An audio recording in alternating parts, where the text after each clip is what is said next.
এসেছি নতুন রেসিপি নিয়ে। তা আজকে বানাচ্ছি আমোদি মাছের ঝাল। তা আমোদি মাছের ঝালটা আজকে আমার খেতে ইচ্ছা করছিল বলে আজকে এটা বানালাম। তো এই রেসিপিটা অন্যরকম বানাচ্ছি বলে আমি আজকে শেয়ার করলাম, কেন এটা অনেক দিন দিয়ে মন করছে খাওয়ার জন্যে। তো এটা আমি একরকম আমি বানাই, তো আলাদা রকম বানাই, বাট আজকে অন্যরকম বানাবো বলে আমি আপনাদেরকে ভাবলাম শেয়ার করব। তো ওই জন্য আমি নিয়ে চলে এসেছি আপনাদের কাছে। তা আপনারা দেখতে থাকুন, সাথে থাকুন, লাইক করবেন, সাবস্ক্রাইব করবেন।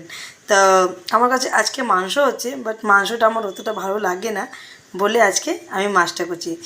তো চলুন আমি কি করে বানাই সেটা আমি আপনাদেরকে দেখাচ্ছি, আপনারা দেখতে থাকুন, সাথে থাকুন। তা এর সাথে মশলা কী কী লাগে সেটা দেখাচ্ছি।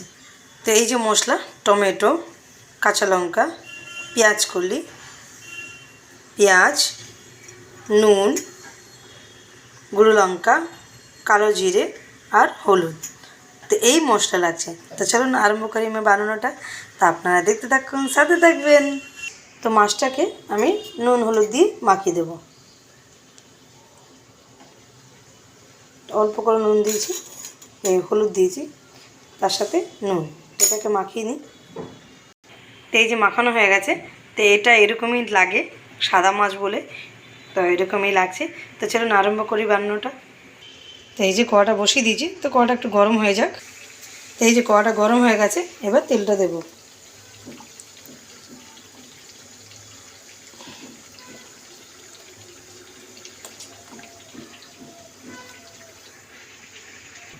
তো এই যে তেলটা গরম হয়ে গেছে, এবার মাছগুলো ছেড়ে দেব।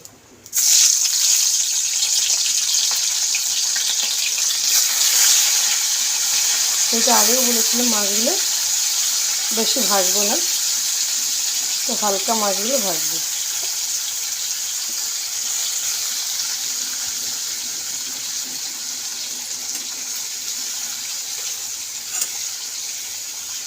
মাছগুলো একটু ভাজা হোক।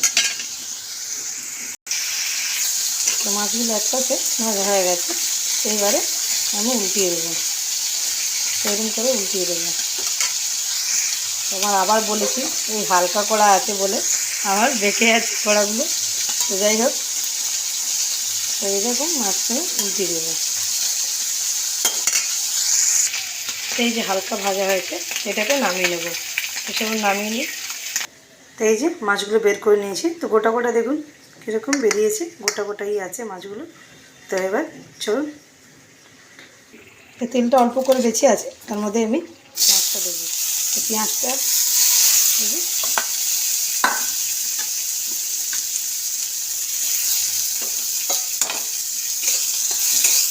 আমি কোনো আলাদা করে ইয়ে করলাম না, কড়া বের করলাম না, এটার মধ্যেই বানাবো আমি। একটু তেল দিয়ে দেবো।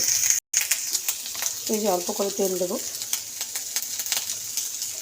তো কড়াটা গরম আছে বলে আমি তেলটা দিয়ে দিলাম, নাহলে কাঁচা গন্ধ দিত। তো এই কড়া গরম থাকলে তেলটা দিলে গন্ধটা দেয় না। তো এটা একটু ভাজা ভাজা হোক, একটু ভাজা হোক এটা।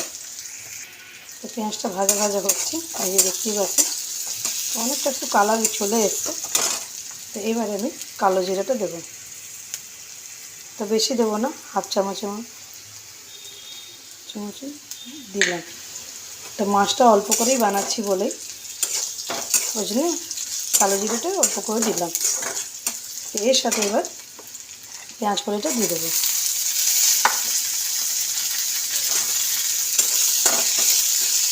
এই যে এরকম করে একটু পেঁয়াজটা একটু নরম হবে, একটু নরম হোক এটা। তো এই যে পেঁয়াজটা একটু নরম হয়ে গেছে, দেখতে পাচ্ছেন আপনারা। তো এবার টমেটো দেবো। তো এবার তার সাথে আমি মশলাগুলোও দিয়ে দেবো।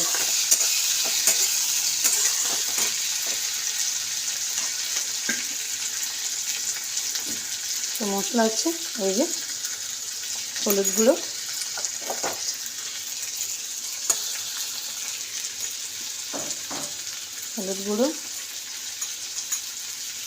লঙ্কার গুঁড়ো। তো ঝালটা আপনি আপনার অনুযায়ী দেবেন, আমি একটু ঝাল খাবো বলে এটা দিলাম। তার সাথে নুন,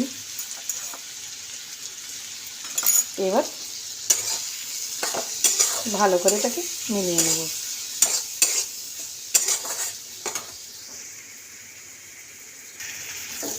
তো এই যে মশলাগুলো কষা হয়ে গেছে, এই যে দেখতে পাচ্ছেন অনেকটা। এই যে আমি টমেটো আর পেঁয়াজ কলিটা, তার মধ্যে 2টো কাঁচা লঙ্কা দিয়ে দিলাম। তা আমি ঝালটা অল্প মাছ বলে আমি ঝালটা একটু কমই দিয়েছি। তো অনেকটাই হয়ে যাবে, আমি যেটুকুনি ঝাল খাই সেরকম হয়ে যাবে।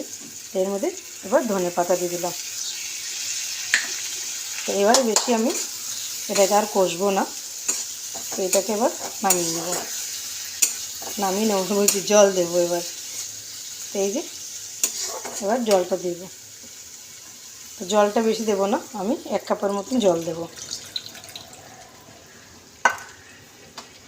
তো এই যে জলটা দিলাম, তো জলটা একটু ফুটে যাক আমার। এই যে, তো বেশি জল দেওয়ার দরকার নেই, 1 ফোঁটা মতন জল দিয়েছি 1 কাপের মতো। তো এটা একটু ফুটে যাক। তো মাছটা জলটা ফুটছে, ততক্ষণ দেখে নিই। তো আমার মাছটা এতটা ভালো লাগে, আমি মাংস অতটা পছন্দ করি না, মুরগির মাংস। তো এখানে আমি মুরগির মাংস বানাচ্ছি বলে আমি মাংসটা পছন্দ করি না বলে এদিকটা মাংস হচ্ছে, এদিকটা মাছ আছে। তো মাছটা আমার পছন্দ বলে আমি মাছটাকেই একটু বানাতে ভালোবাসি। তো ওই জন্য মাছের রেসিপিটা আমি ভাবলাম এটা অন্যরকম আছে বলে আমি এটা দিলাম। তো এই যে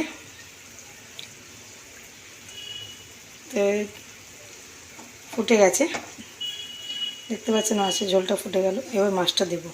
তো জলটা ফুটে গেছে, এবার মাছগুলো দিয়ে দেব।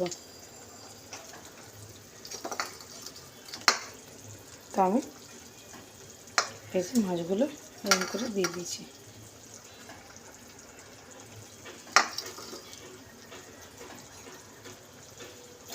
তো একটু এটা গায়ে গায়ে একটু লেগে যায়, দেখতেই পাচ্ছেন অনেকটা জল জল আছে, এটা একটু গায়ে গায়ে লেগে যায়।